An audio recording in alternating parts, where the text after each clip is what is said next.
Venezuela, Iran, and now increasingly speculation about Cuba. Mo Rocca takes a closer look at a historically troubled relationship.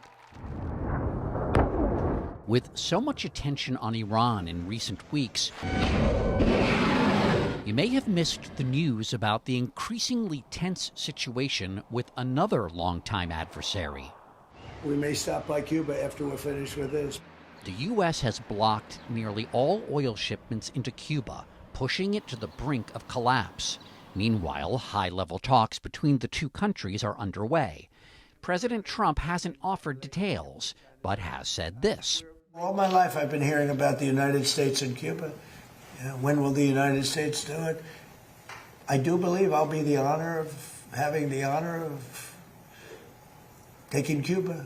The island nation, just 90 miles from Florida, has indeed played an outsized role in our foreign policy for close to 70 years. But back in the 1950s, most Americans thought of Cuba as little more than a hedonistic paradise. A playground where anything goes, where there are casinos, where there's prostitution, pretty much. And to a great extent, that was true. You had celebrities like Frank Sinatra coming and absolutely, stars coming down. It's party time. Jorge Malagon Marquez is Cuban-American and a professor of history at Miami-Dade College. What Americans weren't seeing was the dissatisfaction amongst regular Cubans running just below the surface. Many Cubans were subsisting and working in industries outright owned by Americans. Cubans loved Americans coming as tourists and what have you, but it was the control of the economy that really bothered them. And for many Cubans, memories were still fresh from half a century earlier, when, after the Spanish-American War, the U.S. won a sort of independence for Cuba. In 1902, when Cuba gains independence, is it really independence? It's independence like independence I gave my teenage kids. Which means, like, sure, you're independent so long as you're home by 10 o'clock. Yes, Cuba was a sovereign nation, but the United States could intervene anytime its interests were at stake, which it did repeatedly until the 1930s. And so by the late 1950s, conditions were ripe for revolution. Other Latin American countries had grievances against the United States. What is it about Cuba that a decades-long communist dictatorship could take root there? It's Fidelismo. From his stronghold in the wild Sierra Maestre Mountains, Cuba's Fidel Castro emerged triumphant after 2 years. It's a cult of personality. So had there been no Fidel Castro? Had it been anybody else, this would have fizzled out within the first couple of years. The late Fidel Castro, who came to power in 1959 and became a central actor in the Cold War, sparking fears of communism spreading in the Americas. His authoritarian regime has survived a decades-long trade embargo with the U.S. A strict quarantine on all offensive military equipment under shipment to Cuba is being initiated. A missile crisis that brought the world to the brink of nuclear war. And the collapse of the Soviet Union, its longtime patron. Marquez still remembers the hold Castro had over a 5-year-old growing up in Cuba.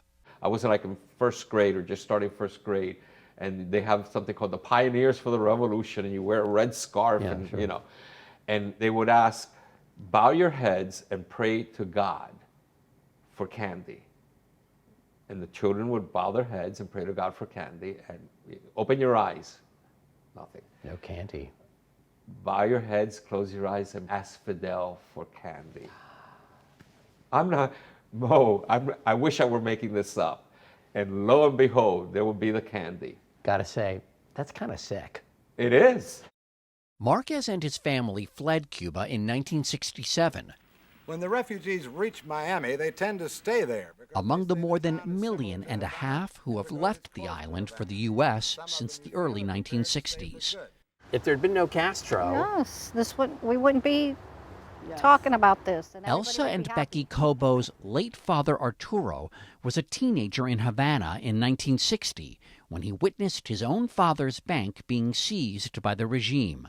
He saw the military come and take basically the keys from my grandfather and tell him, go. And that's when he said, we got to do something. Arturo escaped to the U.S. and enlisted in the CIA-trained Brigade of Cuban Exiles, who in April 1961 landed at Cuba's Bay of Pigs in a secret operation meant to overthrow the Castro regime. The soldiers were expecting air cover from the Americans. At the last minute, though, Democratic President John F. Kennedy pulled the plug, a turn of events Cuban Americans never forgot. Why are so many Cuban Americans so staunchly Republican? Bay of Pigs. 3 words. That's it. That's it. You don't have to go further than that. They were basically left there to die. Arturo spent nearly 2 years in a Cuban prison. When he was released, he settled in Key West, Florida, where his daughters still live today.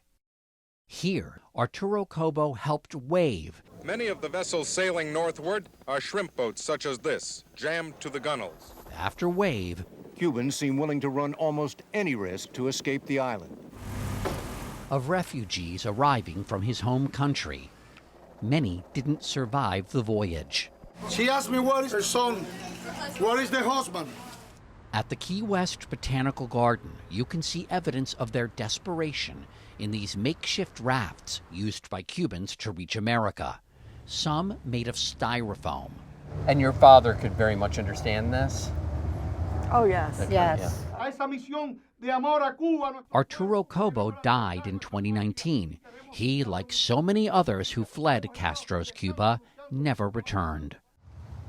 They came over hoping that one day Cuba would be free and never imagined they would not see the day that would happen, because a lot of them are gone now. Jorge Malagon Marquez says those waves of migration have remade South Florida, but their absence in Cuba may also help explain the regime's longevity. Those that would have been willing to rise up, gone. I mean, you got to give it to Fidel Castro. He was brilliant. You know, in a sort of like evil way, he was the evil genius. But Fidel Castro died in 2016, and the Cold War is long over. Few believe Cuba poses the threat that it once did to the U.S. The Cuban economy, never robust under communist rule, has been in free fall since the pandemic, with nearly a fifth of the population leaving since 2021. Whether I free it, take it, I think I could do anything I want with it. And now the Trump administration is turning the screws on an already failing state, worsening its humanitarian crisis. Cubans on both sides of the Florida Straits are pondering what comes next.